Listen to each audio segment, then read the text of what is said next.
Bismillah.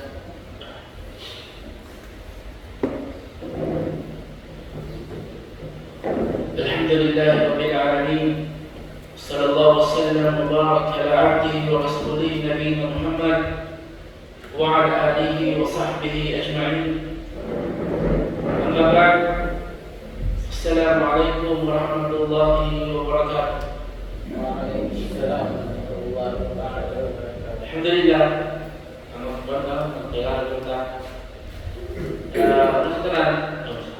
Kailangan kita sekarang una sa lahat, pasalamatan natin ang Allah subhanahu wa ta'ala sa mga biyaya na ibinigay niya sa atin at sa pagkakataon na tayo ay nagtipon-tipon dito sa ating masjid upang ating pag-aralan ang kanyang relihiyon, sapagkat ito ang tulay upang mas maging matibay ang ating paghawak sa relihiyong Islam. Kaya sino man ang tao na nagsasabi na siya ay Muslim at hindi siya nag-aaral sa Islam, hindi siya matatag na Muslim. Bakit? Naging matatag na Muslim lamang ang isang tao kapag alam niya ng lubos ang relihiyong Islam. Kapag alam niya ng lubos ang relihiyong Islam, doon pa lang nagiging matatag ang kanyang pagiging Muslim.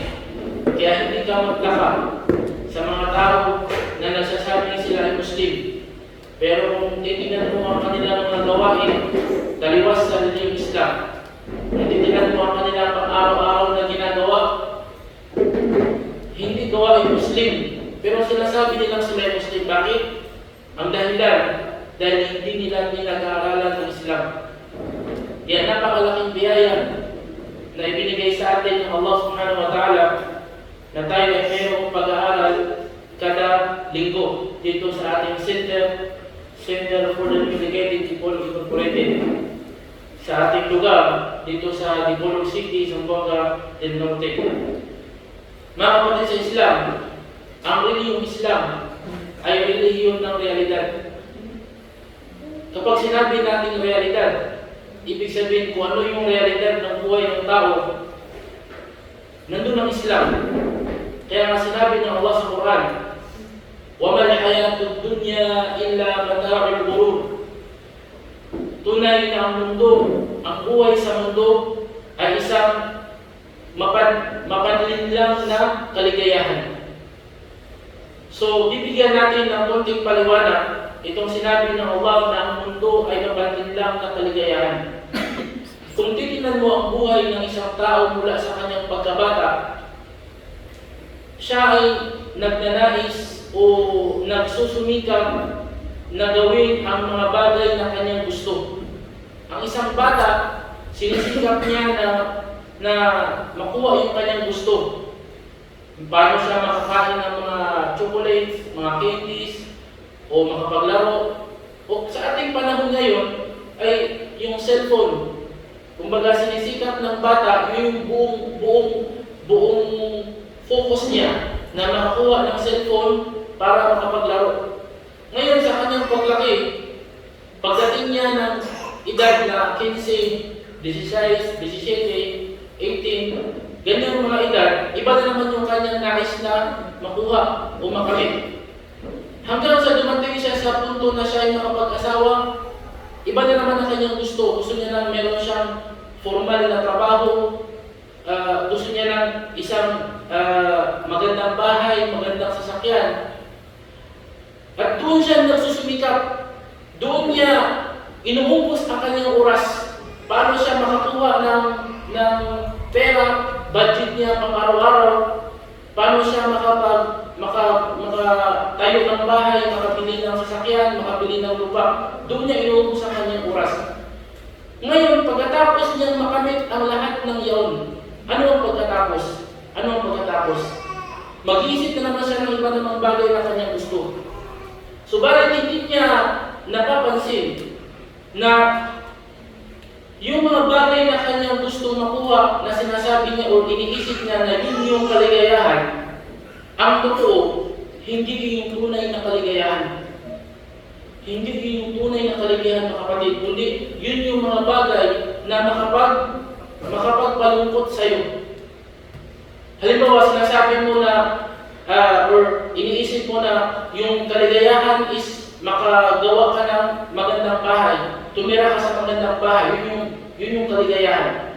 Ngayon, sa wala ka pang bahay, nagsusumikap ka, kayod ka ng kayod para makagawa ng magandang bahay. Habang binibilang mo yung pera mo para makagawa ng magandang bahay, nakakaramdam ka na doon ng lungkot. Paano pag hindi mabuo yung pera? Paano pag hindi ako makabili ng magandang bahay? Ibig sabihin, yung kaligayahan na iniisip mo, hindi yung totoo. Ang totoo pala, yung mga bagay na iniisip mo na kaligayahan, yun yung mga sanhi ng iyong mga kalungkutan. Naintindihan natin? Halimbawa, sinasabi mo or iniisip mo na ang kaligayahan ko ay makabili ng isang motor or makapagkamit ng isang motor. Dapat meron akong sarili kong motor. Kapag nagkamotor na ako, masiguro maging masaya na ako nun. Ngayon, habang ikaw ay nagsusumika para magkamotor, nalulungkot ka na. Kumbaga, kayod ka na ng kayod. Hanap ka na ng pera saan ka pang bili ng motor. Nung ikaw ay nagkamotor na, panibagong problema na naman. Gasto na naman sa gasolina, gasto na naman para sa maintenance, sa change oil, para sa gulong. Yung kaligayahan na yun ay bumaliktad, naging kalungkutan. Ngayon, ibang tao gusto ko, halimbawa yung kaligayahan na makukuha ko is magkaroon ako ng asawa. Siguro kapag nakapag-asawa na ako, maging masaya na ako. So habang wala pa siyang asawa, ngayon siya ay nagsusunikap na makapag-asawa. Kahit ano na kanyang ginagawa, kahit sino ng babae kanyang sinachat, gusto mo ano para lang kanyang maasawa. Kasi iniisip niya, kapag nag-asawa ako, yun yung kaligayahan ko. Hindi pa siya nakapag-asawa, nakakaramdam na siya ng lungkot. Nakakaramdam na siya ng depression. Kasi hindi niya nakakamit yung bagay na gusto niya. At kapag nakamit niya yung bagay na gusto niya, nakapag-asawa na siya, ayun, akala niya na yun yung kaligayahan. Darating na yung iba't ibang uri ng problema, mga samot-saring problema sa buhay niya dahil sa kanyang pag-asawa. Kaya, naging dahil yun para siya ay naging depressed o naging malungkot na tao. Iba naman, siguro kung magka-cellphone ako, yung magandang cellphone, doon ako nakaramdam ng kaligayahan. Kumbaga, magiging masaya siguro ako. Ngayon, habang hindi pa niya nakukuha yung magandang cellphone, kahit saan-saan na lang siya umutang, kahit ano-ano na lang yung kanyang binibenta para makaipon ng pera, para pambili sa cellphone na kanyang gusto, na iniisip niya na yun yung kanyang kaligayahan. So habang hindi pa niya nakamit yung cellphone, nakakaramdam na siya ng kalungkutan. Depression, hinahabol niya yung bagay na yun. Hanggang sa makamit niya yung cellphone, ayun, meron na siyang cellphone. Nung nakamit niya yung cellphone, akala niya, yun yung kaligayahan niya. Nandun, papasok na yung klase-klase ng mga problema dahil sa cellphone. So yung iniisip niya na kaligayahan, naging kalungkutan pala. Long star. At marami pang mga halimbawa, mga kapatid. Kaya nga sinabi ng Allah, وَمَا الْحَيَاةُ الدُّنْيَا إِلَّا مَتَاعُ الْغُرُورِ. Ang buhay sa mundo ay isang mapanlinlang na kaligayahan. Mapanlinlang na kaligayahan. Kaya nga, ang isang tao na hinahabol niya ang makamundong bagay, siya ang pinakamalungkot na tao. Ang isang tao na hinahabol niya yung mundo, siya yung pinakamalungkot. Yun yung totoo, mga kapatid. Tingnan niyo yung mga taong palaging naiinis. Yung mga taong ayaw makinig ng lecture, ayaw nilang makinig ng paalala. Kumbaga, ayaw nila kasi iniisip ng mga taong ayaw makinig ng paalala. Tayo yung mga tao na nagpapawalang bisa ng kanilang kaligayahan. Bakit? Kasi ang kanilang kaligayahan, itong mundo, itong makamundong bagay. Dapat maging mayaman ako, dapat magkaroon ako ng maraming pera, dapat ako magkaroon ng magandang trabaho. Ngayon, darating si Fulan, darating si Ustad, darating si Ustada, magbibigay siya ng payo na ang isipin mo ang kabilang buhay. Kumbaga, parang KG masyado si Ustad o si Ustada, parang tinatanggal niya ako sa aking kaligayahan. Bakit? Kasi ikaw, na isang taong dumikit na ang puso mo sa mundo, ayaw mo na makinig ng mga lecture na pangkabilang buhay dahil ayaw mo maputo ng iyong kaligayahan. Kaya nga mga kapatid, ang isang tao dumikit ng kanyang puso sa mundo, isa man sa mga mundong bagay ang nawala sa kanya, automatic depressed ang tatamak sa kanya. Isang matinding kalungkutan, isa man sa mga mundong bagay. Halimbawa, nasunugan siya ng bahay, automatic depression. Halimbawa, natanggal siya sa trabaho, depression yan. Namatayan siya ng mahal sa buhay, depression yan. Nalugi ang kanyang negosyo, depression yan. Bakit? Kasi nawalan siya ng kaligayahan. Kasi ang iniisip niya na ang mundo, ito yung tunay na kaligayahan. Itong mundo. Kaya dapat ang isang Muslim na kapatid maging wais siya. Maging wais. Ano man ang nasa harapan mo ngayon, yun yung bagay na itinakdak ng Allah sa iyo. At kailanman, ang biyaya ng iyong kapitbahay o ng iyong kapatid ay hindi pwedeng ililipat sa iyo. At kung ano yung meron ka, hindi yung pwedeng kainin ng ibang tao. Kung ano yung sa iyo, yun yung sa iyo. Kung ano yung sa kanya, yun yung sa kanya. Kahit ano man ang pagsisikap mo dito sa mundo, kung ano yung itinakdak ng Allah, yun lang yung makakamit mo. Gusto mo mag-apply ng trabaho kahit meron ka pang bakit doon sa kumpanya na yun. Kung hindi tinakdak ng Allah na makapagtrabaho ka sa kumpanya na yan, hindi yun mangyayari. Gusto mo makapag-aral, kahit marami ka pang recommendation para doon sa pag-aaral mo, sa isang eskwelahan. Kung hindi tinakdak ng Allah na makapag-aral ka doon, hindi yun mangyayari. Gusto mo makagraduate, kung hindi tinakdak ng Allah, hindi yun mangyayari. Kaya mga kapatid sa Islam, itinuro sa atin ng reliyong Islam na itong mundo na ating ginagalawan, gagawin natin itong instrumento para sa kabilang buhay. Gagawin natin instrumento para sa kabilang buhay. Kasi hindi ka magtatagal. Paano pag lumabas ka dyan, makamatay ka? Lahat ng pinaghirapan mo, hindi mo likod na ang damit mo.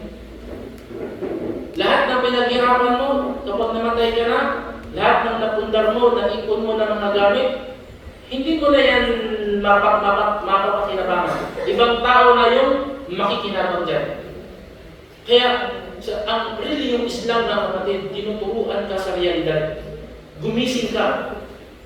Reliyon ng realidad ang reliyong Islam. Kaya napakahalaga sa isang Muslim na pag-aralan niya ang kanyang pananampalataya kasi nililigtas siya mula sa kalukuhan. Kalukuhan ng mga tao sa kanyang paligid. Nililigtas siya. Natatakpan ang kanyang mata, natatakpan ang kanyang puso dahil sa mga taong nakapalibot sa kanya. Pero dahil sa kaalaman sa Islam, natatanggal yung takip na yun sa kanyang mata at sa kanyang puso. Subhanallah. Napakaganda ng reliyong Islam. Meron isang ayang na kapatid na nagbibigay sa atin ng paliwanag sa ating nabanggit. Sa Suratul Qamar, sinabi ng Allah, ay sa Suratul Qaf, sinabi ng Allah, "Laqad kunta fi ghaflatin min hadha, fakashafna 'anka ghita'aka, fabasaruka al-yawma hadid." Sabi ng Allah sa Quran, ito ay tungkol sa isang taong itatapon siya sa impyerno. Siya ay hinihila ng dalawang anghel. Isang anghel na humahawak sa kanya, hinihila siya papunta doon sa impyerno, at isang anghel na nagdadala ng kanyang libro na sumasaksi na itong tao na ito ay makasalanan at itatapon sa impyerno. Nung siya ay nasa bungad na ng impyerno, nakita niya yung apoy. Sabi ng Allah sa kanya, "Laqad kunta fi ghaflatin min hadha." Tunay na itong bagay na nakikita mo ngayon, ito ay hindi mo binigyang pansin kung ikaw ay nasa mundo pa. Hindi mo ito iniisip na darating ang panahon na ikaw ay nasa harapan ngayon ng apoy na yan at itatapon ka na dyan. "Laqad kunta fi ghaflatin min hadha, fakashafna 'anka ghita'aka." Kaya tinanggal namin yung takip sa iyong mata at sa iyong puso. Kaya nakikita mo ngayon ng actual yung apoy sa impyerno. "Laqad kunta fi ghaflatin min hadha, fakashafna 'anka ghita'aka, fabasaruka al-yawma hadid." Kaya ang paningin mo ngayon ay napakatulis yung paningin mo. Kitang-kita mo kung ano yung nasa harapan mo. Ngayon mga kapatid, hahayaan ba natin na doon pa lang sa kabilang buhay maging malinaw ang ating paningin. Na dito sa mundo is, kumbaga, naluloko tayo ng makamundong bagay, doon pa lang, doon lang sa kabilang buhay maging malinaw. Hindi. Dapat ang siya mananampalataya, dito pa lang sa mundo, malinaw na sa kanya ang lahat.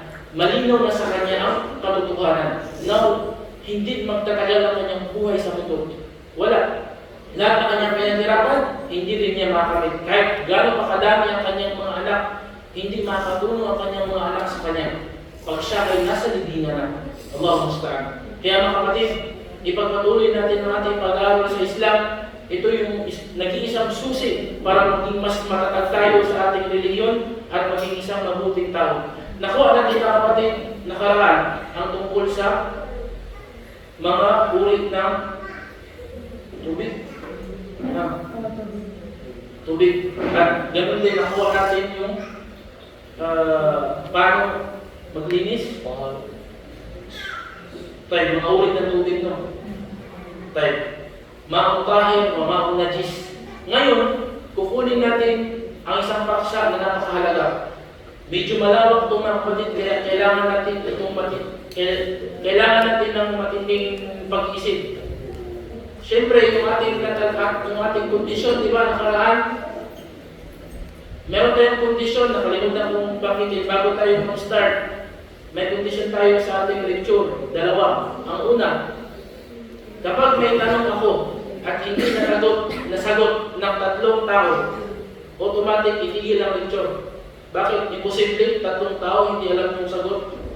Di ba? Halimbawa, sample natin. Ilang uri ang tubig? Sige, Jasin. Hindi niya alam. Okay, isa na. Sige, Ali. Ilang uri ang tubig? Hindi niya rin alam. Dahil isa lang. Mag-asa, sali. O ilang uri ang tubig? 2. Alhamdulillah. Ano yun? Tubig na? Malinis ang tubig na? Marumi. So, sa ibig sabihin. So, tuloy ang lecture. Pero kung hindi nasagot ni Salim yun, automatic, tigil ang lecture. Imposible, 3 tao hindi alam yung ano. Ibig sabihin, kung 3 tao ang hindi niya alam yung ibig sabihin, lahat hindi alam ang sagot. Pangalawang kondisyon, kapag may natutulog na 3 tao, automatic tigil ang lecture. Imposible na tawag nito, 3 tao magkasundo na sila ng tubig. Ibig sabihin, hindi maganda yung lecture. Kaya tigil na lang. Para saan tayo yung lecture? Di ba? Tayo yun. Ngayon, kukunin natin isang napakahirap na paksa. Napakahirap at sensitibo na paksa sa fiqh. At ito ang tungkol sa mga uri ng dumi. Anwa'un najasat. Uri ng mga dumi. Ang una dito mga kapatid, kumbaga babanggitin natin kung ano yung mga bagay na marumi na kapag ito ay nahalo sa tubig, ay maging marumi ng tubig kapag nabago ang isa sa 3 katangian. Ano yung 3 na yun? Ahmad? Sige, wala. Isa lang. Saleh, si Juan, Salim. Ano yung 3 katangian ng tubig na kapag yun, isa man sa kanila ay nabago, automatic marumi na ang tubig? Ang una, amoy. Mumtaz o pangamoy. Pero siyempre, ang una doon, kulay. Pangalawa, amoy. Pangatlo, lasa. So, ibig sabihin pala, ang isang balde ng tubig, kapag ito ay nahaluan ng dugo or halimbawa, yung dumi ng tayo ng tao, nakita mo, palutang-lutang doon. Ngayon, tinanggal mo yun. Tininan mo yung tubig na malinis. Kulay niya, nabago yung kanyang kulay dahil dun sa dumi ng tao. Pag nabago yung kulay, automatic marumi na yun. Najis na yun. Hindi nabago yung kulay, ano yung next na gawin? Aamuin mo. Walang amoy, next na gawin? Titikman. Lasa. Pero huwag kayo maglala, kasi meron din yung pagtikim. Yung trabaho niya, yung pagtikim lang. Yun ako. Gumanan siya. Kumaga, meron, hindi lahat ng tao tinikim. Tatawagan mo lang. Yasin, hindi kayo tignan mo. Siya rin yung pagtikim. Isa lang. Five. Ngayon, babanggitin natin mga kapatid, yung iba't ibang uri o iba't ibang klase ng mga najis, ng mga madumi. Ang una ay ang ihi ng tao at ang kanyang dumi. So, ibig sabihin, automatic, kapag ang tao, kapag ang isang bagay ay, o ang isang ihi ay mula sa tao, ihi na mula sa tao, at dumi na mula sa tao, automatic ang hatol niyan ay najis, madumi. Bakit natin sinabing ihi ng tao? Bakit meron bang ihi na malinis? Wala. Wala. Meron. Sige. Isabel, ano yung ihi na malinis? Ihi ng? Wala ka bulo, lalay sa. Tayo. Ano lang? Si Khalid, si Toto, si ihi. Halimbawa ng ihi na malinis. Oh. Dalawa na. Hindi na bata. Hindi na bata. Najis ay ng bata.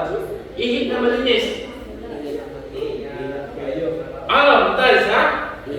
Ihi ng kamilyo. Tayo, malinis yun, piniginumin. At gamot yun. Ihi ng kamilyo. Haluan mo ng gatas ng kamilyo. Iinumin mo yun. Lahat ng sakit sa katawan mo tanggal. Pero kailangan mong sakripisyo talaga yung pangamoy. Ihi ng kamilyo at saka yung gatas niya, yun ay isa sa mga gamot na kapatid. Ngayon, ang ihi ng kamilyo ay malinis. Bakit? Kasi ang kamilyo ay kinakain. Ibig sabihin, lahat ng hayop na pwedeng kainin, ang kanyang ihi ay malinis. Baka ang ihi niya ay malinis. Pero huwag inumin. Ang kamilyo lang pwedeng inumin. Ihi ng kambing, malinis. Tayo. Ihi ng manok, malinis.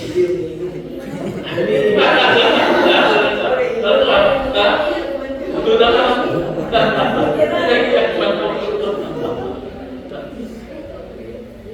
Tayo. Lahat ng hayop na kinakain na umiihi, ang kanyang ihi ay malinis. Ganon din ang kanyang dumi, malinis din.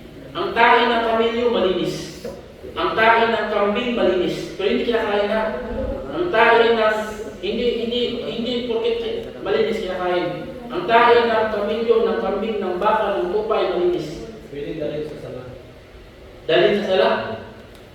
Bakit dadalhin sa sala ang tahi ng kamilyo? Dalhin ka na. Pwedeng magsala. Pwedeng magsala. Pwedeng dalhin sa sala.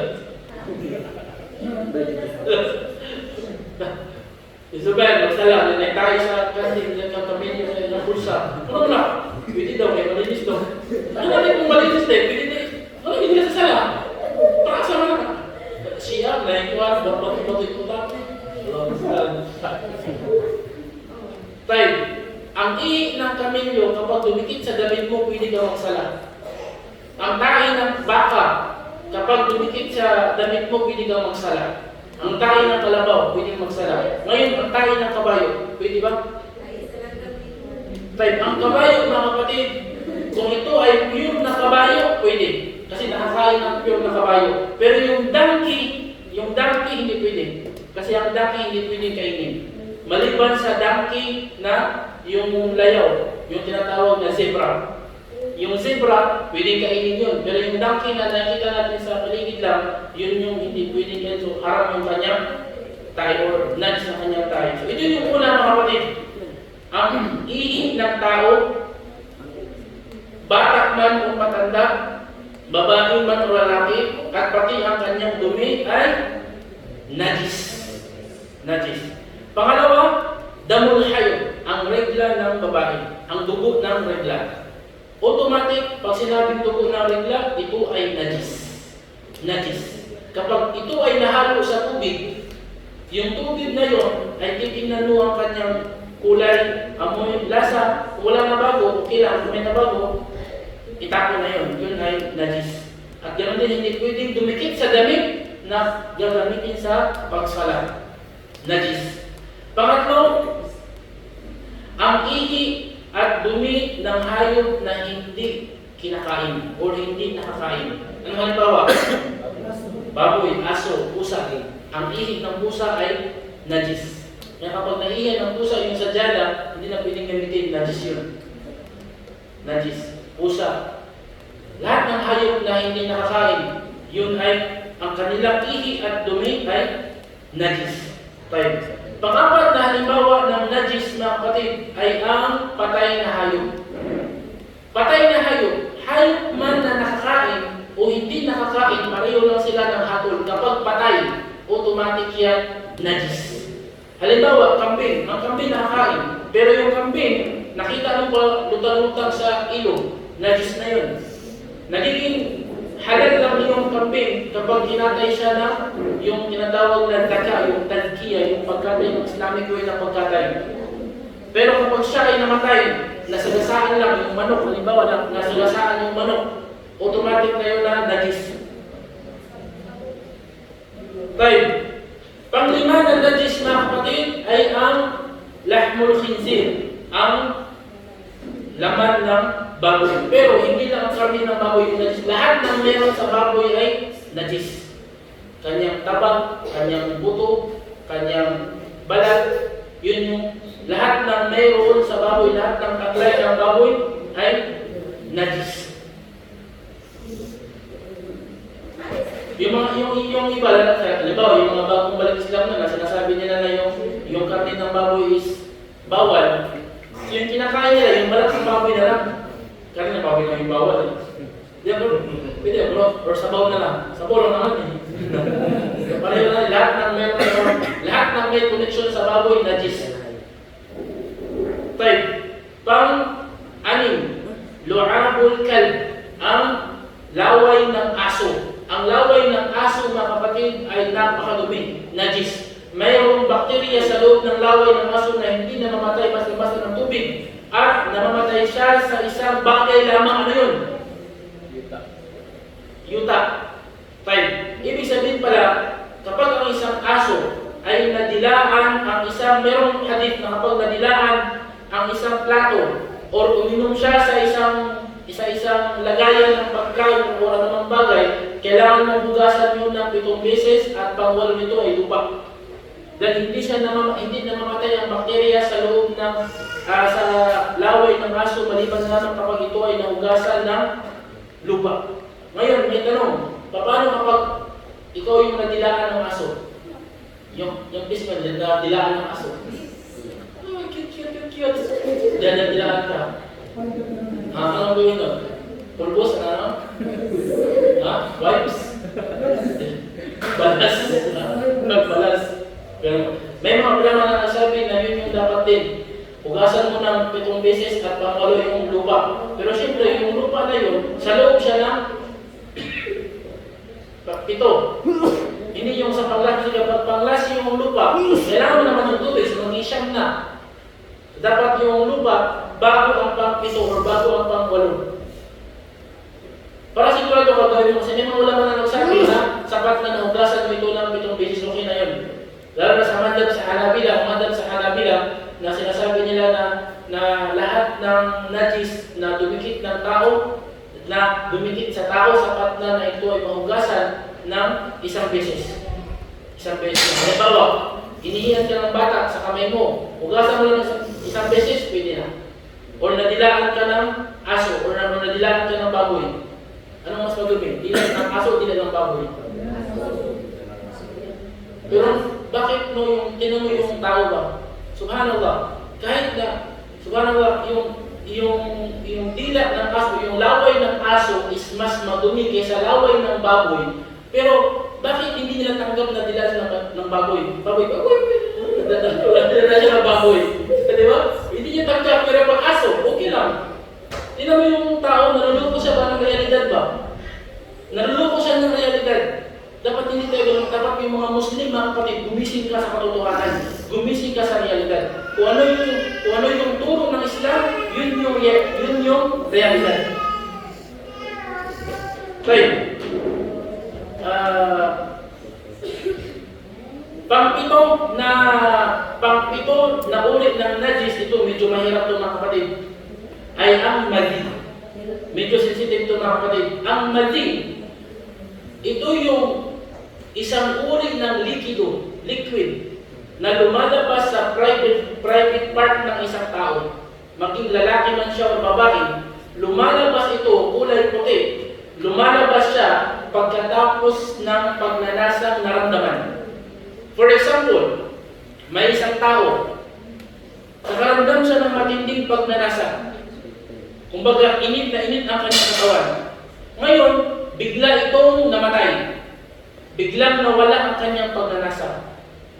Normal yun mga kapatid, na mayroong lalabas na isang liquid doon sa private part ng tao at ang tawag doon ay madhi, yun ay najis.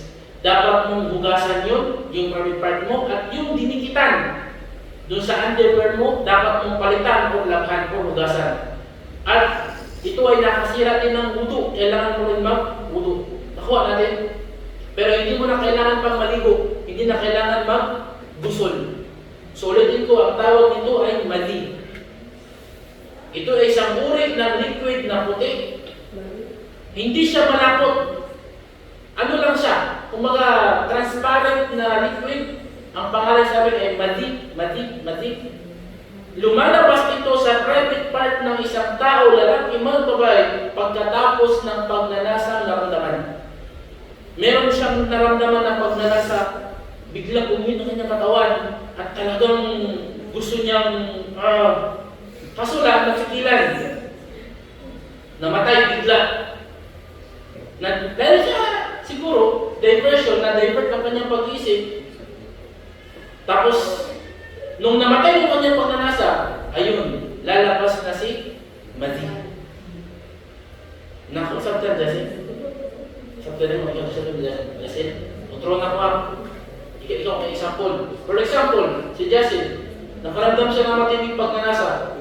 At gusto niya mag-steam na, sabi niya. Bye. Ngayon, gusto niya pupunta sa CR na. Nasa luboy ni Jasin. Masa ka magto? Siya, ayo, dito tayo, mapunta kayo, isinulustan, magtulang sa gawas, mag-isip sa gawas. So, na-divert ang kanyang pag-iisip, so, naglinis na sa labas. Nawala ang kanyang punas na naramdaman, namatay bigla ang init na kanyang katawan, doon lalabas si madhi. I-check mo agad, uy, ano to? Yung liquid na yun, na kulay puti, najis yun. Kailangan mong hugasan yun, at pati yung underwear mo na dikitan ng madhi, hugasan ka kasi najis yun. Kapag nagsala ka na hindi mo yun nahugasan, automatic sira yung sala mo. Kaya nakita mo sa ibang mga tao, kapag magsasala, inuhubad din natin ng underwear. Para sure talaga na baka may nakadikit doon ng madhi. At sinasabi ko sa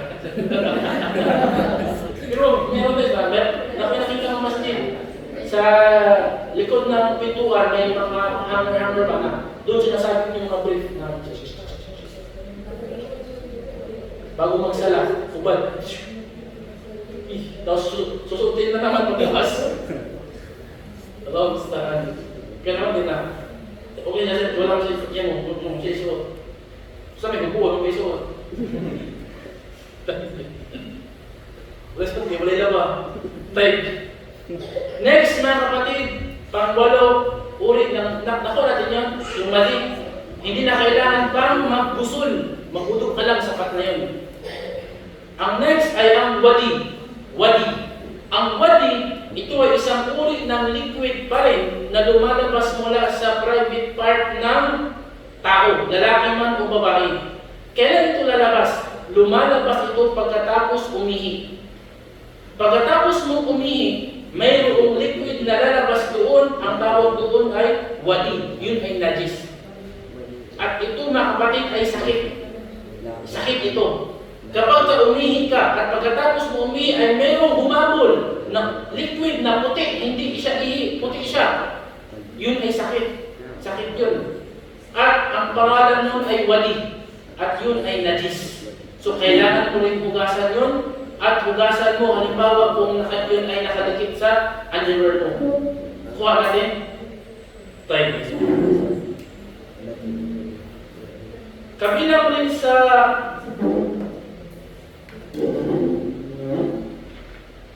walo lang yata na type ito. Walo lang yung mga nabanggit na sa madag sa Hanabila, walo lang yung nabanggit na najis. Ulit Sagutin natin yung wala. Tayo. Ang una, Ali. May magka. Bisa-bisa na lang. Bahala na. Wala ka na isa. Jasin. Una. Wala yapon. Tayo. Dahaman na natin eh. Magbigay lang ng isa lang najis. Oh, wadi. Kasi yun yung background. Wadi. Yun lang yung memorize. Wadi. Type. Start, hindi nabanggit dyan yung mani. Yung mani, ito yung liquid na lumalabas pagkatapos ng ito yung liquid na lumalabas dahil sa pagnanasa. Ito yung mani. Ang mani, ito yung similya. Similya siya ng babae at similya siya ng lalaki. Lumalabas siya during ng pagnanasa. At kumbaga, yun yung katapusan. Kapag lumabas yun, automatic, tapos na yung pagnanasa niya. Yun yung similya. Hindi siya nabanggit dahil yun ay malinis. Doon nilikha ng Allah ang tao, yung sperm na lalaki. At ganoon din yung babae. Malinis yun, hindi yung najis. Dahil doon nilikha ng Allah ang tao. Kapag sinabi mo na yun ay najis, ibig sabihin ng tao, najis na rin. Samantalang sinabi ng Allah, laqad khalaqnal insana fi ahsani taqwim. Tunay na likha namin ang tao sa pinaka-the best na pagkalikha. So, imposible naman galing sa najis kung pinaka-the best na pagkalikha. So, nandahil sa Allah ay nagsabi ng tao ay nilikha niya sa pinaka-the best na pagkalikha, ibig sabihin galing siya sa tahir, malinis. Kaya yung mani ay malinis. So, bakit kapag yun ay lumabas, kailangan mong maligo, kailangan mong magbusol. Ngayon, mayroong tanong, Ustad, yung mani, madumi, hindi na kailangan maligo. Pero yung mani, malinis, bakit kailangan maligo? Dapat baliktad. Ang sagot doon, walang connection doon yung pagligo sa marumi o sa... Walang connection ng pagligo sa karumihan o sa kalinisan. Bakit inutusan ng Islam na maligo ang isang tao kapag lumabas ang kanyang mani? Kasi yun ang nagpapabalik ng kanyang lakas. Kapag lumabas ang kanyang mani, humihina ang kanyang katawan. At kapag yun ay tuloy-tuloy, nagdudulot yun ng sakit sa kanyang katawan. Kaya kailangan niyang maligo para bumalik ang kanyang sigla. Na tayo. Paano linisin itong mga uri ng mga najis? Paano siya linisin? Ang una, kapag itong mga najis na ito ay dumikit sa lupa ang mga najis na ito. Alinman sa najis na ito, dumikit sa lupa. At yung lupa na yun ay doon ka magsasala. Ang paraan ng paglilinis ay tanggalin mo yung bagay na yun at pagkatapos buhusan mo ng tubig. Yun yung paraan ng paglilinis. Halimbawa, may isang lupa na doon tayo nagtatambay at merong tayo doon ng aso. Kunin yung tayo ng aso, itapon at buhusan ng tubig. Yun lang. Hindi na kailangan pang-brushan. Baka brushan yung Jason, may brushan? Lupa, brushan? Hindi na kailangan brushan. Hindi na kailangan sa palagyan ng downy. Buhusan mo na siya ng tubig. Yun lang. Ngayon, magkano ka? Gaano kadami ang tubig na ibubuhos? Depende sa dami ng dumi. Kapag halimbawa is kaya mo natanggal na yung dumi sa pagbuhos ng isang tapo lang o isang balde, okay na yan. Huwag mo na isang gram. Sayang yung tubig. So yun yung kapag ito ay dumikit. Ngayon, paano naman kapag walang tubig? Tanggalin mo yung dumi at pagkatapos hayaan mo siyang mabilad sa araw. Dry cleaning. Malilinis yun kapag walang tubig. Isa rin sa paraan ng paglilinis, ibaon mo siya sa lupa.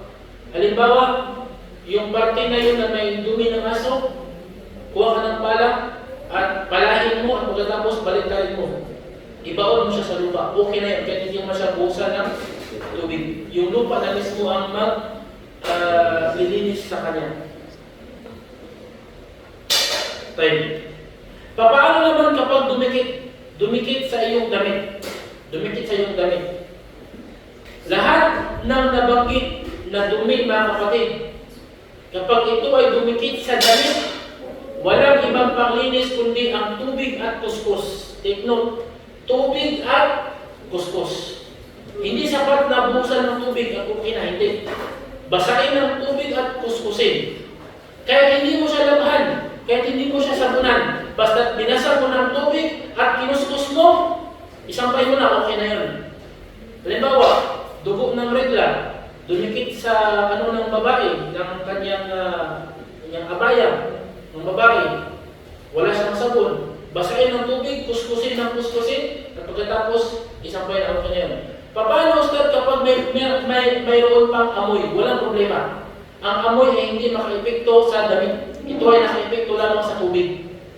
Ang amoy ay hindi siya naka-epekto sa damit. Ito ay naka-epekto lamang sa tubig. Kuha natin, ang tubig, kapag may amoy kapag nangamoy dahil sa najis, madumi. Pero ang damit nangamoy sa najis, hindi madumi. Basta nakita mo na natanggal yung dumi mismo natanggal, kahit nag-iwan pa ito ng amoy, walang problema. Tayo. Paano naman kapag sadyada, carpet? Paano linisin ang dumi sa carpet? Ganun din. Kunin mo yung dumi at pagkatapos buhusan mo ng tubig at pagkatapos kuskusin mo. Okay na yun. Tanggal na yung dumi doon. 5. Merong isang masala dito, mga kapatid, isang topic, mga kapatid, tungkol sa balat ng hayop na patay. Balat ng patay na hayop. Yung balat ng patay na hayop, minsan, ito ay napapakinabangan.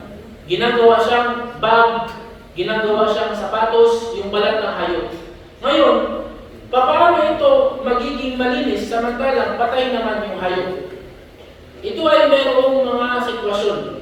Kung yung hayop na yon ay kinakain tulad ng kambing, baka, at ito ay nakatay ng maayos na pagkatay, automatic yung kanyang balat malinis, kinakain niya eh. Pero kapag ito ay namatay sa hindi pagkakatay, ang kanyang balat o buong katawan niya ay najis, madumi. Pero pwede bang pakinabangan ang kanyang balat? Tanggalin mo ang kanyang balat at pagkatapos ibilad mo. Ibilad. Kapag ito ay natuyo, pwede na siyang gamitin, pero hindi pwedeng kainin. Gamitin siya sa anong bagay, pwede siyang gawing sapatos, pwedeng gawing sinturon, yung bakos, pwedeng gawing bag, o pwedeng gawing ano man ang pwedeng magpakinabangan doon sa balat na yon. Sunod na sitwasyon. Paano naman kapag hayop na hindi kinakain, aso, tigre, lion, namatay, yung balat niya, hindi na pwedeng pakinabangan yun kahit ibilad pa. Kahit ibilad mo pa yung balat niya, hindi pwedeng pakinabangan. Bakit? Kasi originally, yung hayop na yun ay hindi nakakain. Paano naman start yung sawa? Yung balat ng sawa. Time. Balik tayo doon. Ang sawa ba ay nakakain o hindi? Kapag yung sawa nakakain, yung balat ng sawa, pwedeng ibilad, pwedeng gamitin. Pero pag yung sawa is, ang hatol ay hindi nakakain, hindi pwedeng gamitin. Then ano ang hatol ng sawa?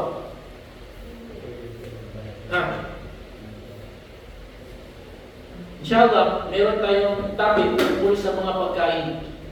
Subhanallah, grabe ba? Yung lawak ng reliyong Islam. Kaya nga, ang Islam is reliyon ng realidad. Kahit sa mga pagkain na kapatid, nandun yung batas ng Islam. Nandun yung hatol ng Islam. Ano yung mga hayop na pwedeng kainin? Ano yung mga hayop na hindi pwedeng kainin? At ano yung dahilan bakit hindi kinakain yung mga hayop na yan? Walang misteryoso sa reliyong Islam. Walang mystery sa Islam. Hindi tulad sa ibang reliyon. Halimbawa, sabihin natin sa Christianity, yung mga naniniwala na ang Diyos daw ay tatlo. Tatlong persona pero isa lang. Ngayon, kapag sinabi ka na, paano maging isa yung tatlo yun? Ang kanyang sinasabi, mystery. Misteryoso kasi yung Diyos. Hindi kaya kabutin ng ating pag-iisip, pag-unawa. Kaya, kung sa ating pag-iisip ay hindi natin kayang gawing isa yung tatlo, pero sa Diyos, kaya niyang gawing isa yung tatlo. Di ba? Ganun yung mga banat nila. Mystery daw. Sa Islam, walang mystery. Lahat malinaw. Mubayyinatin min al-huda wal furqan. Sabi ng Allah sa Quran, Shahru Ramadan alladhi unzila fihi al-Quran hudan lin-nas wa bayyinatin min al-huda wal furqan. Sabi ng Allah sa Quran, buwan ng Ramadan na kung saan ibinabag dito ang banal na Quran bilang gabay sa sangkatauhan at nagbibigay liwanag sa pagitan ng tama at mali. Allahu Akbar. Malinaw. Ang Islam ay napakalinaw. Bakit yan ipinagbawal? May malinaw na dahilan. Bakit yan inutos? May malinaw na dahilan. Walang mystery sa Islam. Okay? Kuha natin. Tayo.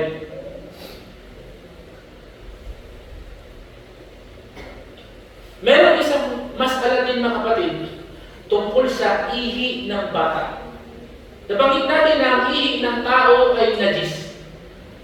May isang hadith na ang Nabi, na ang Propeta Muhammad sallallahu alaihi wasallam ay kinuha niya isang batang sanggol, lalaki, at umihi ito sa kanyang damit. At inutusan lamang niya ang mga sahaba na wisik-wisikan yun. Wisik-wisik na, hindi buhos na kuskusin, hindi. Wisik-wisik lang at sapat na. Okay na yun.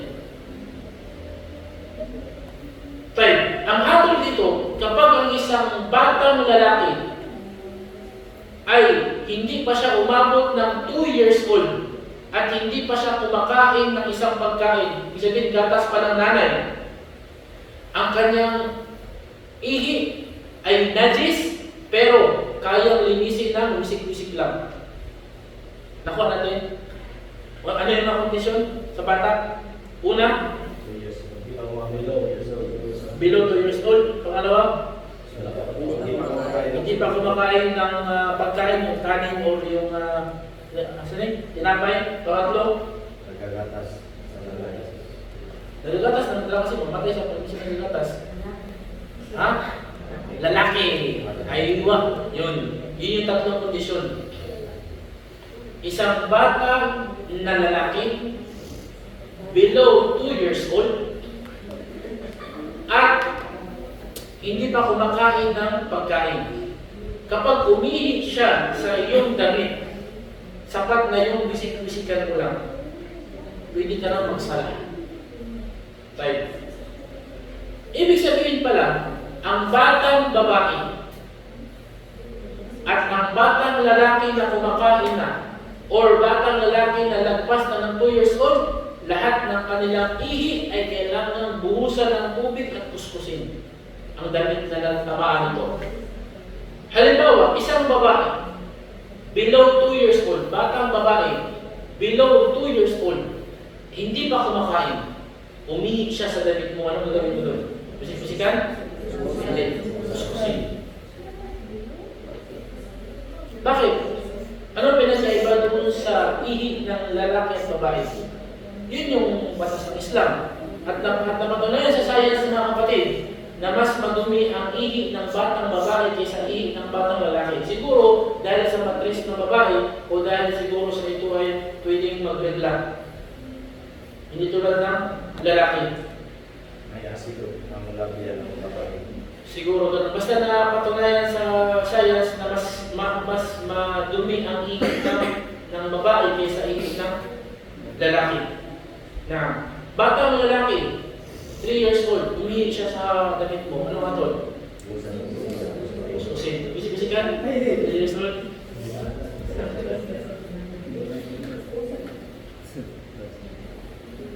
Sa usulul fiqh. Usulul fiqh, ito yung isa sa mga kaalaman ng Islam. Ang uri ng kamangmangan ay dalawa. Jahlun murakkab wa jahlun basit. Kamangmangan na matindi at kamangmangan na hindi malubha. Kapag tinanong ko si Jasil, pila edad na ko? Ha? Oo, pwede na ako. Hindi niya alam. Yung kamangmangan na yun, normal yun. Normal yun. Hindi siya paparosahan. Hindi niya alam, normal lang, hindi niya alam. So ang tawag doon is jahlun basit. Kumbaga, normal na kamangmangan. Kung sa Ilocano ka, maliit na kamangmangan. Basit. Maliit. O, di ba? Maliit na kamangmangan. Jahlun basit. Yung Ilocano kasi may pag-Arabic. Ngayon, tinanong ko si Jasin. Tayo. Pila akong edad? Sige, bahala na. Saan ba na? 33. Akong edad, 33. Which is mali. Ang tawag sa kanya, jahlun murakkab. Kamangmangan na malubha. Ibig sabihin, dalawa yung kanya kamangmangan. Una, hindi niya alam. Pangalawa, nag-invento pa siya ng kaalaman na hindi naman yun talaga. So, hindi ako 33. Mas bata pa doon. Anong tawag ka? Ang tawag ng jahlun? Wala sa surface. Kaya nga, isa sa mga, kumbaga, adab sa Islam, kapag hindi mo alam ang isang bagay, sabihin mo hindi ko alam. Kaysa mag-invento ka ng para lang makasagot ka, ito yung ano. Pero mali pala, mas lalong nadagdagan yung kalamidad, yung problema. Kuha natin, yun yung sa usul fiqh. Sa usul fiqh. Kaalaman sa fiqh. Tayo. Next, paano nilinisin yung nadilaan ng aso? Hugasan siya ng 7 beses na tubig at 1 beses na lupa, kumbaga pang-8 yung lupa. Ibig sabihin, hugasan siya ng 8 beses at isa doon sa 8 ay lupa. Pero huwag mong gawin pang-8 yung lupa kasi pag ginawa mong panghuli yung lupa, ano yung magiging consequence doon? Yung nangyari doon, yung resulta? Hugasan mo na naman. So maging 9 na. So, pero yung inus ng Islam is 8 lang. So hugasan mo yung isa lupa sa before sa 8. Gawin mo pa 7, 6, or gawin mo muna. Lupa muna. Paano kapag yun ay sa plato o sa palanggana o sa balde? Paano pag sa damit? Ay sa damit o sa katawan mo? Sa madhab, sa Hanabila, 1 beses lang. Yun ang talaga 1 beses lang. Kasi yung binanggit is sa bagay na kinakain. Plato, kutsara, kaldero, langgana, balde. Yun. Pero sa katawan mo, 1 beses lang.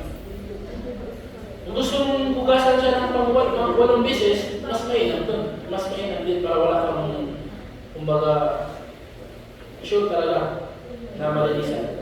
Paano pag nadilaan ng baboy? Nadilaan ka ng baboy? Paano mangyari na nadilaan ka ng baboy? Sa kanyang sitwasyon? Nangyari yan. Sa amin. Nagdakwa kami. Ako, kasama si Abdul Karim, doon sa dagitan.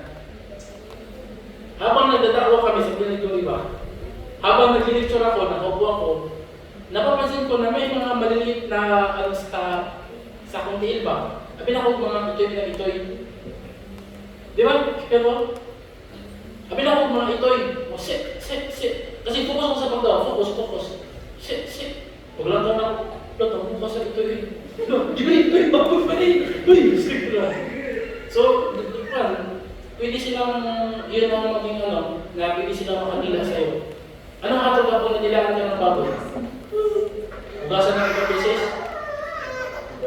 Hindi. 1 beses lang. Pero,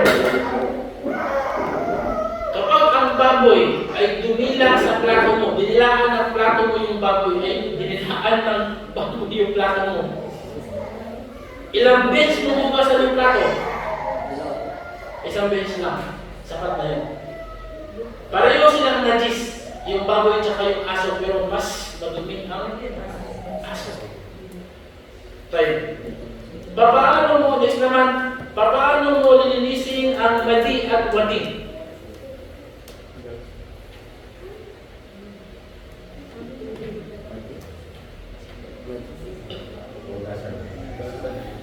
Tinitid ng mga ulama na ang madi at madi ay hindi kailangang kuskusin. Buhusan mo lang siya ng tubig. Yung wisik-wisik lang. Pero yung pagwisik ng tubig is talagang yung tubig is bumalot talaga doon sa natamaan ng madi at wadi. Okay na yun, na kuskusin. Sapat na siya.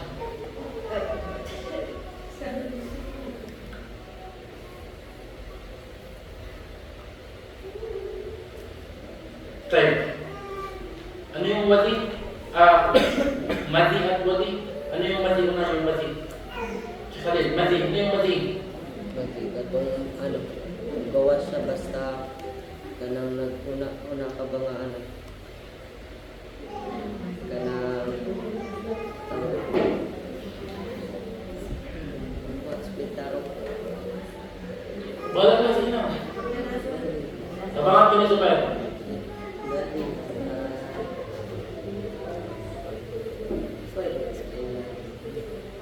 Pagnanasa, liquid na lumalabas siya pagkatapos ng paghupay ng pagnanasa. Sabihin, tapos na yung pagnanasa mo, kasi nawala, na-divert yung pag-isip, dun lalabas yung madi. Yung wadi, kailan lumalabas yung wadi? Pagkatapos, umihi, sakit yun. Pag umihi ka, pagkatapos umihi, may lumabas na liquid, yun ay madumi. Tawag doon is wadi. Tayo, next. Paano kapag mayroong isang maskara, isang usapin, isang topic tungkol sa nakaapak ka ng madumi? Chinelas o sapatos, nakaapak ka ng madumi. Ano yung paraan ng paglilinis? Sapatos mo. Buhusan ng tubig. Pag binuhusan ng tubig yung chinelas na nakaapak ng madumi, hindi pa rin matatanggal kasi tulikit yun. Or sa sapatos. Tayo, may isang hadith na sinabi si Propeta Muhammad sallallahu alaihi wasallam, "Idza waqi'a ahadukum bi na'lihi al-adha fa inna turaba lahu tahur." Kapag nakaapak ang isa sa inyo ng dumi, tunay na ang lupa ay sapat na bilang panglinis. Inudnud mo lang sa lupa, huwag mo nang hugasan. Hanggang sa matanggal yung dumi, okay na yun, malinis na yun. Nakaapak yung sapatos mo ng dumi, tayo ng aso, ng tao, o tayo ng pusa. Hanap ka ng lupa at inudnud mo lang doon, inudnud mo lang, yan. Hanggang sa mawala yung, pag tingin mo na wala na yung dumi, malinis na yun. Yun yung paraan ng tubig. Hindi na kailangan ng tubig. Time. Ang isang babae na nagsuot ng mataas na abaya, yung talagang sagad, yung talagang sagyad ba? Sagyad. Mas Tagalog yung sagyad? Sumasayad. Sumasayad yung kanyang abaya. At yun naman talaga yung sunnah. Ang abaya, mga kapatid, ang pinakasunna ng abaya ay 1 feet sumasayad. 1 feet yung sumasayad. 1 foot yung sumasayad. Yun yung pinakasunna. Lagpas sa 1 foot, bawal na. Ngayon, ano yung bawal? Yung abaya na nakikita yung paa. Bawal yun. Alhamdulillah, meron tayong medyas at na yung trabaho ng abaya, tinatrabaho ng medyas. Time. Pero kung yung isang babae, mataas yung kanyang pananampalataya sa Allah, mataas ang kanyang iman, gusto niya yung sunnah na abaya, sumasayad yung kanyang kabaya. Kaya sabihin natin mga 2 inches lang o 3 inches yung sayad. Siyempre, sumasayad yun sa kalsada. Kahit saan-saan. Paano kapag yun ay nadikitan ng dumi? Nasayang, ano yung paraan ng paglinis doon? Sabi ng Propeta Muhammad sallallahu alaihi wasallam nung tinanong siya, nung tinanong ang Propeta Muhammad kung ya Rasulullah, paano yung linisan? Ang hirap kung ubalin pa namin para labahan. Sabi ng Islam, yutahhiruhu ma ba'dahu. Lilinisin siya ng lupang malinis na mapupuntahan niya pagkatapos ng dumi. Kumbaga, ituloy mo na yung paglalakad mo at yung ka maglalakad sa malinis na lupa at sumasaya siya hanggang sa matatanggal yung dumi. Wate, kuha natin.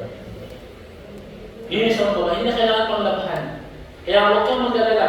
Kung yung damit mo o yung abaya mo ay sumasayad, natatakot ka na baka makasayad ng dumi, huwag kang mag-alala. Dahil sa paglalakad mo at nakadaan ka ng lupa na malinis, nalilinisan yung abaya mo. Kusang nalilinisan yung abaya.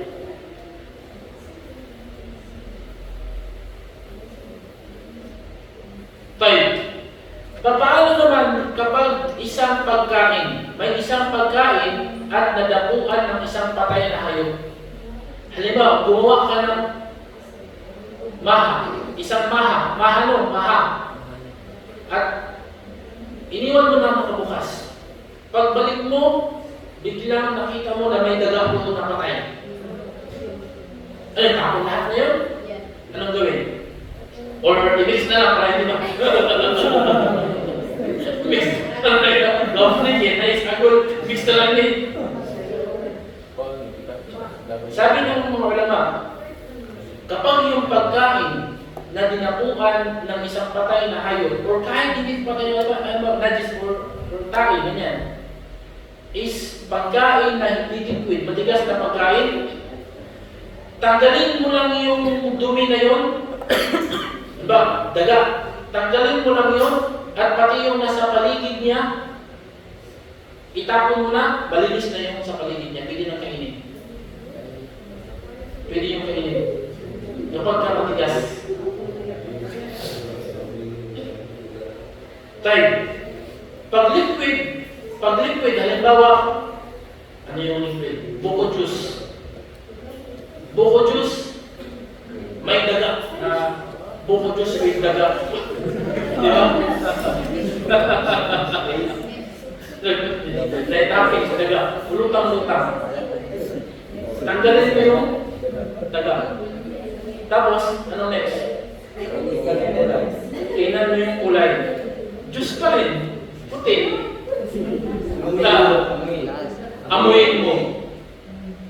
Oh, amoy gatas. Next. Tikman mo. Masarap. Pwede. Tuloy mo lang. Huwag ka lang magsabi na may dagat na ako doon. Search ka lang. Pero at least malinis siya. Pero, nabago yung kulay, automatic, yabon ko siya. Tapo na. Or, nabago yung amoy. Hindi na buko juice yung amoy. Kaya na, daga juice. Yung amoy niya. Tapo na yun. Or pag tikim mo, ibang lasa, papait na ano, tapo na yun. Time. Ulitin natin na, kapag ang isang dumi ay napunta sa isang pagkain, yung buong pagkain, hindi mo itatapon. Kung ano lang yung dinapuan niya, yun lang yung itatapon at kung ano yung nasa paligid niya. Ngayon, mga tanong, Ustad, ilang centimeter yung paligid niya? Ilang centimeter, gano'ng kalayo? Estimated mo lang na yung dumi na yun is hindi naaabot sa ganitong inches, 2 inches o 3 inches. Yun lang, tapon mo na. At yung pagkain na nasa palikod, pwede mo na siyang kainin. Bakit pwedeng kaya? Kasi hindi yun napuntahan ng dumi. Yung napuntahan ng bakterya, yun lang yung ano. Pero kapag halimbawa is naapektuhan na yung buong pagkain, natagalan, umabot ng isang araw, inuubod na yung daga, at yung uod is gumagapang na sa lahat ng parte ng maha. Yung maha, yung uod, alas kayo dyan, sabi ko dito lang pinitapon eh. Tapon na lahat yun, ano na nauud lahat.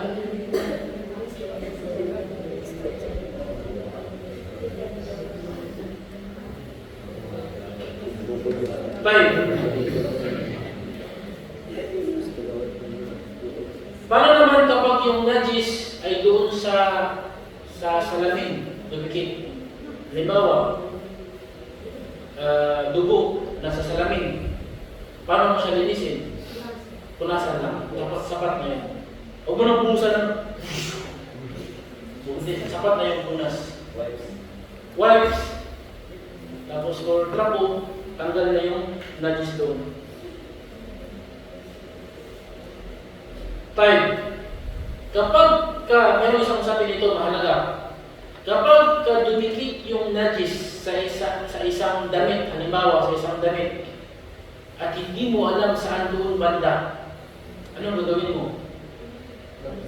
Halimbawa, umihi ka, tapos umihi ka na katayo, tapos napisikan ka, at hindi mo alam saan doon sa pantalon mo ang pisik, anong gagawin mo? Hugasan lahat. Labhan na lang lahat. Hindi mo alam kung saan banda. Para sure, labhan lahat. Wate? Yun.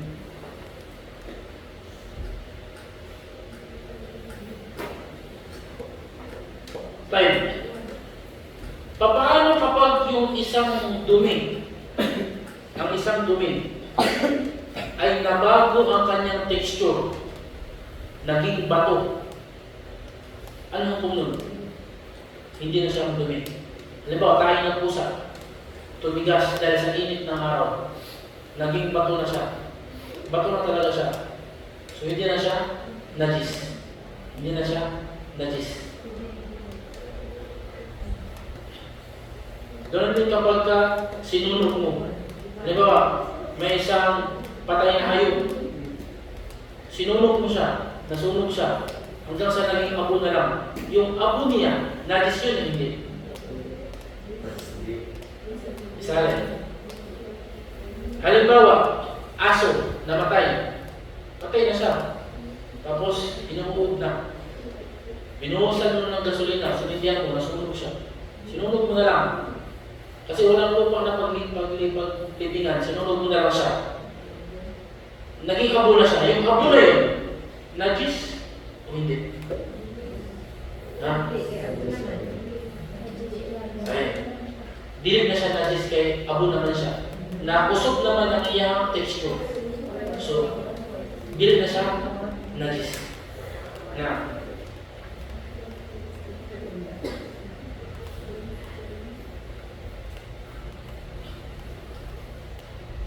Time. Ito naman may isang last na topic mga kapatid tungkol sa mga najis. Ang tungkol sa laway.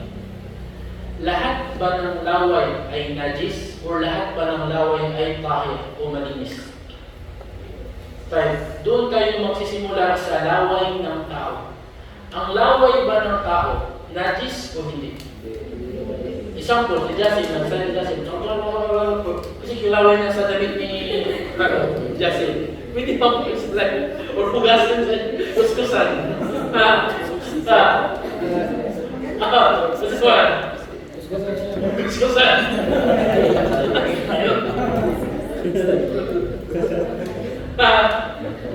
Or tapos nagsasalita si Jasin, tapos biglang tumawag sa alin. Basta sa bibig niya yung laway mo Jasin. Ano yun, imukmuk ng 7 times pang walong lupa.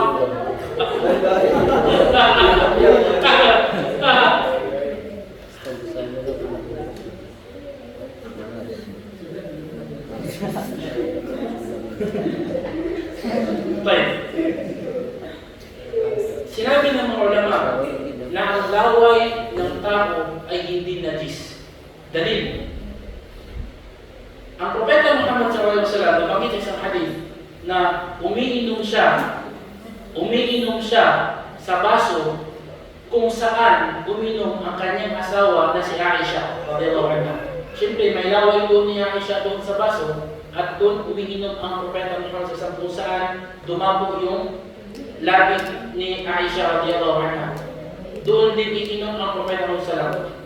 So yun ang isa sa mga dalil na ang laway ng tao ay hindi najis. Sige, Saleh. Okay, kasi kung asawa na ako, okay, pero Sunugod ako. kutsara, ginamit. Pwede siya, hindi siya najis. Pero, take note, hindi lahat ng bagay, porkit hindi siya najis, ay pwede mo nang kainin. Halimbawa, yung sipon. Hindi siya najis. Kailangan najis. Pero hindi siya najis, pero nakakadiri siya. At ito yung panindigan ng tatlong madhab. Madhab ni Imam Shafi'i, ni Imam Ahmad, o ni Abu Hanifa, na hindi porket ang isang bagay na hindi siya najis, pero siya ay nakakadiri, pwede na siyang kainin. Hindi. Tulad ng sawa. Ang sawa, mga kapatid, ay hindi madumi. Ang sawa, python, sawa. Baksan ba? Baksan. Bitin. Ang sawa ay hindi siya madumi. Malinis ang sawa.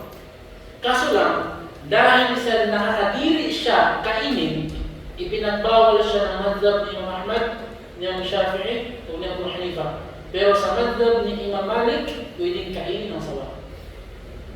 Palakang bukid. Tawag mo sa Bisaya? Bakbak. Ang bakbak ay malinis na palakang. Hindi siya nakakalason at malinis siya na hayop. Kaso lang, dahil sa nakakadiri siyang kainin, ipinagbawal siya ng tatlong madhab na yun, maliban ni Imam Malik. Kuha natin.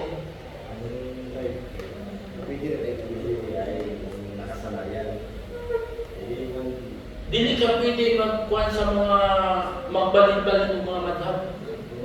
Kung ano yung madhab na pinandigan mo, yun na yun. Hindi pwede.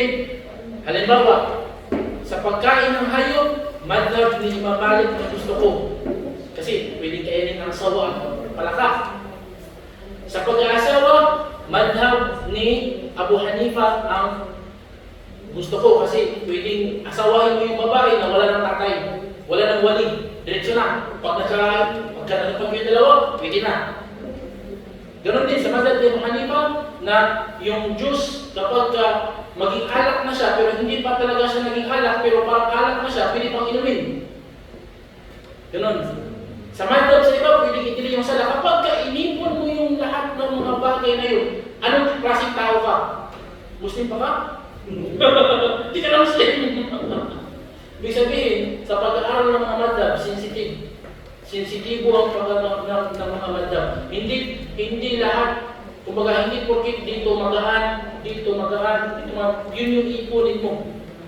Magiging masamang tao ka, yun yung kaya dapat ka mag-stick sa madhab. Ano ka? Madhab ko na Shafi'i, o mga Ahmad, o mga Malik, o mga Abu Hanifa. Doon ka, kung ano yung mga akwal, yung mga sayings, yung mga opinion nila doon, yun lang yung kunin mo. Huwag ka nang lumabas pa. Hindi ba na kapag mayroong dalil na matibay, saan ka pa lalabas? Pero pag walang dalil, yung pagnanasa lang, muskila. Halimbawa, sabihin natin yung palaka. So, pwede ba lang yan? Kasi, ibig na madhab ni ako, yung Ahmad, sige, pwede na akong kumain ng palaka. Bakit ka pwede kumain ng palaka? Anong dahilan ng paglabas mo sa madhab? Kasi pwede sa madhab ni Imam Malik. Oo nga, pwede sa. Pero anong dahilan? Meron ka bang matibay na dalil o pagnanasa lang? Anong kadalasan? Pagnanasa lang. Doon nasisira yung tao. Kumbaga, yung pagnanasa niya yung nagiging ruler, yung amo niya, yung pagnanasa. Kaya ang sabi ng Allah sa Quran, sabi ng Allah sa Quran, فَإِنْ لَمْ يَسْتَجِيبُوا لَكَ فَاعْلَمْ أَنَّمَا يَتَّبِعُونَ أَهْوَاءَهُمْ. O Muhammad, sabi ng Allah, O Muhammad, kung sila ay hindi tutugon sa iyong da'wa, kung sila ay hindi maniniwala sa iyong mensahe, alamin mo na walang ibang nakapagpigil sa kanilang pagpaniwala maliban naman sa kanilang mga pagnanasa. Wala ilahin pagnanasa lang. Alam nyo na yun yung katotohanan. Kaso lang sa lumat sa kanilang pagnanasa, kaya hindi nila tinanggap. Kaya sabi naman sa Quran, Ara'ayta alladhi ittakhadha hawahu ilaha. Sabi ng Allah, nakita ko ba yung, meron ka ba nakita ko Muhammad na tao na ginawa niyang Diyos ang kanyang pagnanasa? Daghan. Ginawa niyang Diyos ang kanyang pagnanasa. Kung ano yung kanyang gusto, yun ang kanyang gagawin. Ibig sabihin, sinasambal niya ang kanyang sarili. So, makuha ko mag-okay. Dili na ako. Sana siya doon.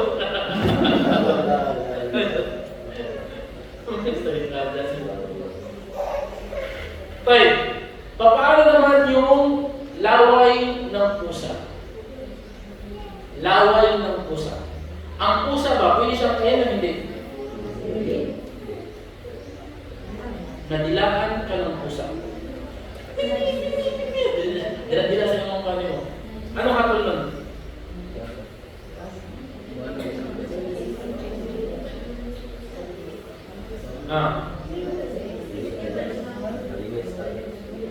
Five. Ang laway ng pusa ay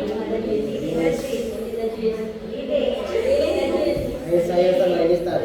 Ayos malinis. Ayos malinis. Sabi ng sayos malinis. Di ba? Balik ka doon sa pagnanasa. Kapag yung pagnanasa mo yung maghahapon, problema yun. Halimbawa, sasabihin mo, malinis kasi meron mga laging pusa. Ganun ba? Yung pagnanasa mo yung natutulak, yun yung kalit-lapit kanina. Bakit mo gusto kaya yung palaka? Kasi masarap. Ganun. Time. Sinabi ni Propeta Muhammad SAW, nung tinanong siya tungkol sa pusa, sabi niya SAW, innaha laysat binajis. Ito ay hindi najis, innama hiya minat-tawafina alaykum aw yung-tawafa. Tunay na itong uri ng hayop ay laging nakapalibot sa tao. So, ibig sabihin, kahit hindi nakakain ang pusa, ang kanyang laway ay malinis. Maliban lang sa kanyang dumi, ang ihi at tae ng pusa ay najis. Pero ang kanyang laway ay malinis. So, pwede kang makipag halikan. Pwede yan, ha? Ano ito?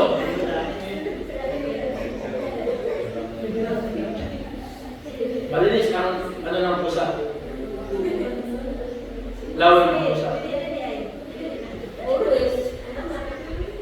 Laway ng tiger, lion.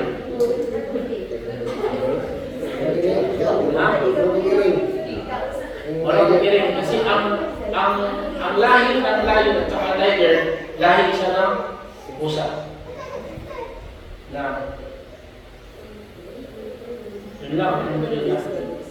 Walhamdulillah Rabbil Alamin.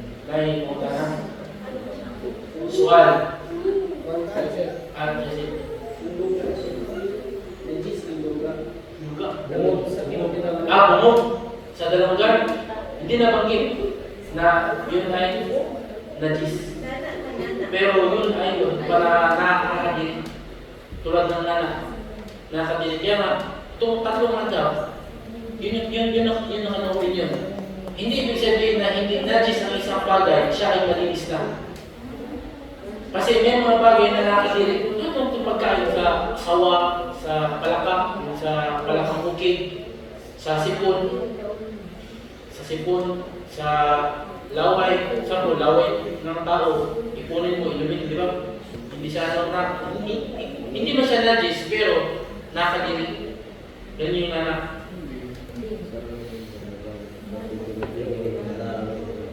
Ha?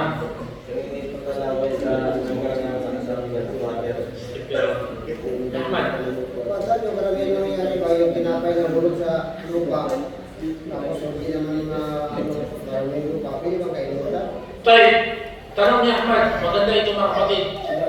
Tanong ni Ahmad na yung tinapay nahulog sa lupa. Kasi hindi naman marumi yung lupa, pwede bang yun ay kainin ulit?